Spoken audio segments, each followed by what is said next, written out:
est une opération qui nous oblige cette fois non plus à regarder nos ennemis extérieurs, mais nos ennemis intérieurs.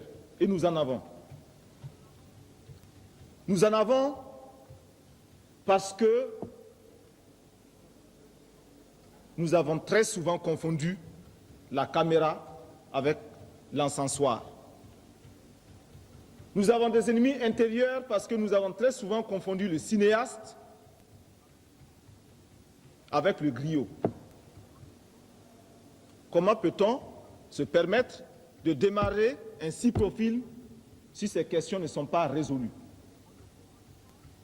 On ne commande pas l'inspiration d'un artiste sur la base d'un décret, sur la base d'un arrêté, sur la base d'une ordonnance. L'inspiration de l'artiste est libre.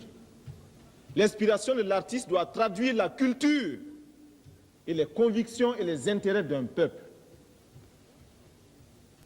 Faute donc de laisser cet artiste s'exprimer, faute donc de prendre en considération ses aspects, ses intérêts, on bâillonne son peuple.